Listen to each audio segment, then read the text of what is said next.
जय गणेश। मैं spiritual coach उत्तम और आज मैं एक मुद्दे पे बात करने वाला हूँ जिसे अंग्रेज़ी में हम लोग कहते हैं फॉलिंग इन लव, प्यार में पड़ना।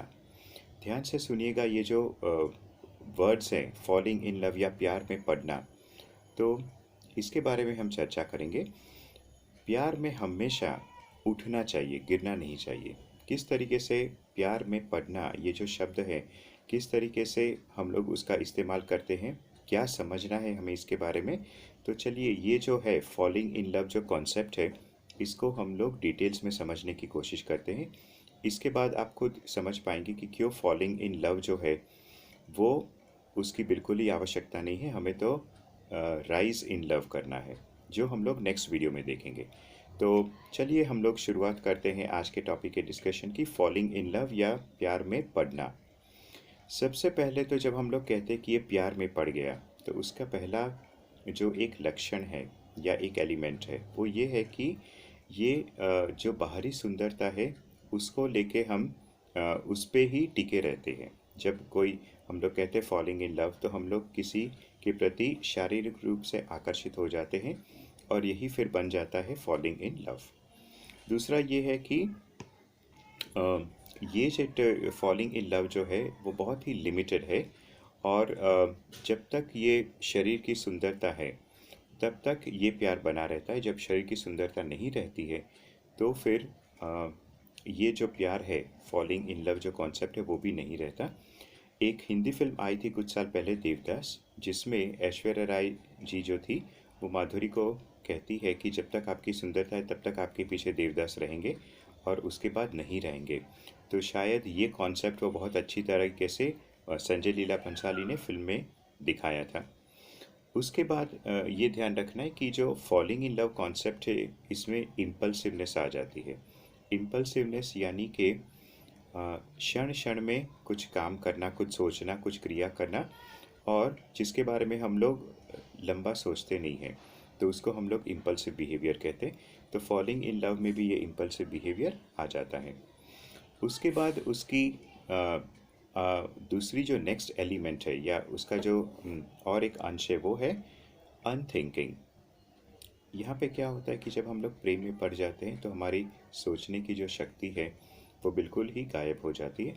इसीलिए शायद हम लोग कहते हैं लव इज़ ब्लाइंड या फिर प्यार अंधा होता है, क्योंकि हम लोग जो सामने वाला व्यक्ति जो है उसकी जो भी कमज़ोरियाँ है उसे नंबर वन या तो देख ही नहीं पाते, नंबर टू या तो देख के हम लोग उसको नज़रअंदाज कर देते हैं, और नंबर थ्री ये भी हो सकता है कि हम लोग उसे स्वीकार करना ही नहीं चाहते हैं। अब कुछ और लक्षण देखते हैं। Ends up clinging to that person. क्या होता है जब ये फॉलिंग इन लव वाला जो कॉन्सेप्ट आ जाता है, तो हम लोग उस इंसान से बिल्कुल ही चिपक जाते हैं। फिजिकली नहीं, लेकिन चिपक जाते हैं, यानी कि हमेशा उसके इर्द गिर्द ही रहते हैं। उसे शायद हम लोग सांस लेने की भी जगह नहीं देते। She becomes his trophy, source of pride.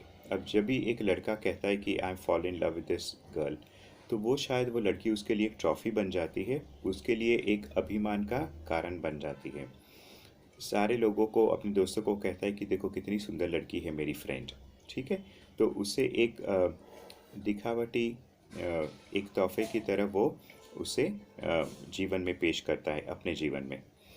और सबसे इम्पॉर्टेंट अब हम लोग आते हैं दो बातों पे। She becomes his attachment. अब ये बहुत ही इम्पॉर्टेंट मुद्दा है। अटैचमेंट एक स्पिरिचुअल वर्ड है जिसका मतलब आपको बहुत समझना है। अटैचमेंट का मतलब ये है कि किसी चीज़ से लगाव कर देना, और जब हमें किसी चीज़ से लगाव हो जाता है तो हम लोग उसे जल्दी से छोड़ नहीं सकते।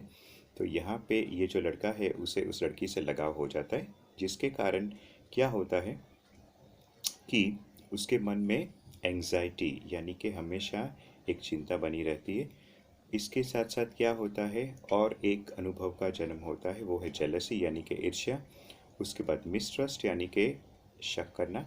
उसके बाद गुस्सा, और उसके बाद दुख, और उसके बाद धीरे धीरे क्या होता है कि ये सारी जो चीज़ें हैं, क्योंकि वो लड़के में पोजेसिवनेस आ जाती है, यानी कि ये मेरी है, ये सिर्फ मेरी है, वो भावना आ जाती है, जिसकी वजह से ये सारी जो मैंने पहले कहा वो सारी भावनाएं आ जाती है, और जिसकी वजह से क्या होता है, जो सुंदर सा जो प्यार था जो शुरुआत में था, वो पूरा पूरा ऊपर से लेके नीचे नीचे नीचे नीचे आके सीधा ज़मीन पे डस जाता है।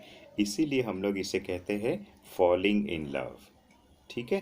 तो इसलिए मैंने आपको पहले ही कहा था कि ये सारी बातें हो जाती है, so we actually fall in love, हम लोग प्यार में पड़ जाते हैं। ठीक है। जबकि हम लोग को क्या करना है, प्यार में हम लोग को उठना है, जिसके बारे में चर्चा हम लोग अगले हफ्ते नेक्स्ट वीडियो में करेंगे। आज के लिए बस सिर्फ इतना ही।